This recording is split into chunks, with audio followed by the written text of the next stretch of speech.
Et bienvenue à tous dans cette nouvelle vidéo. Aujourd'hui, nous allons parler d'un nouveau type de nombre que l'on apprend en 5e, qu'on appelle les nombres relatifs.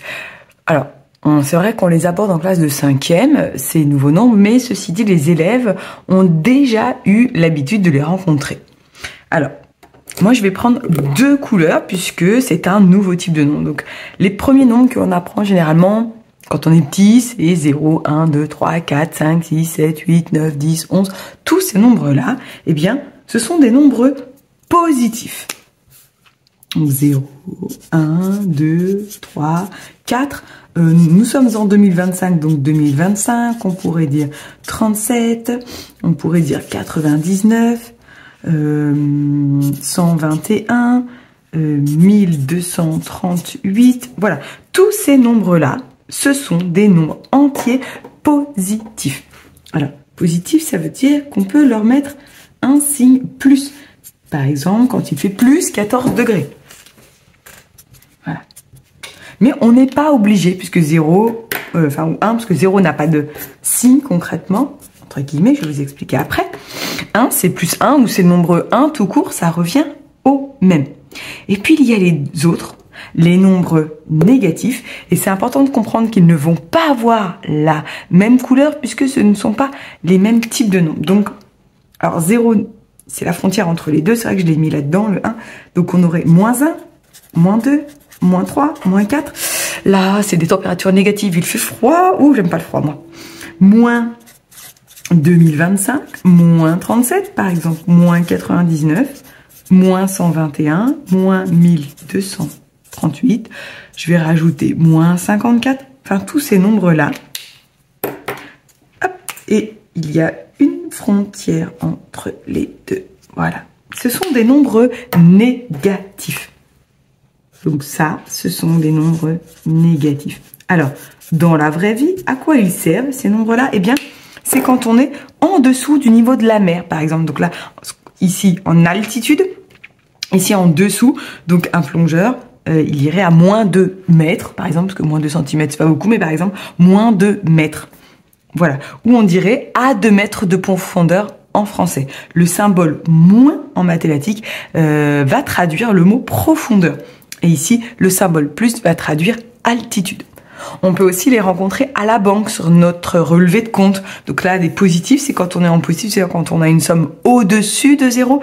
Là, c'est pas terrible, c'est quand on a une somme en dessous des zéros et donc on dit que l'on est souvent à découvert et là, c'est pas terrible, il faut trouver des solutions. Voilà, ça, c'est une autre problématique. Voilà, les nombres relatifs, eh bien, c'est tous ces nombres-là, les positifs, les négatifs. D'ailleurs, je n'ai pas mis, mais on pourrait avoir 2,5 ici, par exemple. Les fractions aussi, par exemple, 3/7.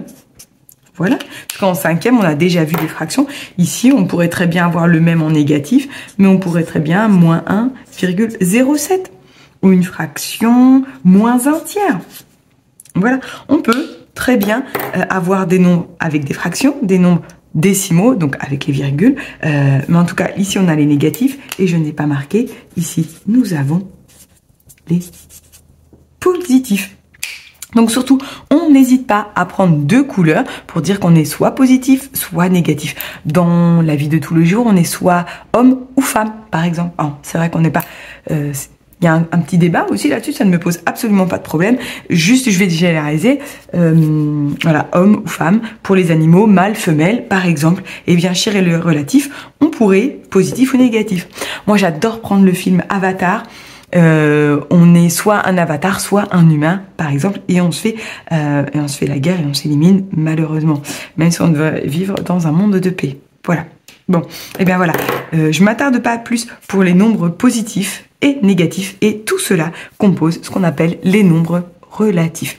Une dernière petite chose, les nombres relatifs, en plus du thermomètre, en plus à la banque, on les croise généralement. Alors, je peux marquer leur utilisation. Ah, un peu dur ces crayons. La banque. Donc, on a dit sur un thermomètre. Et on peut les croiser aussi sur une frise chronologique. Et chronos, le temps, chronologique. chronologique. Voilà.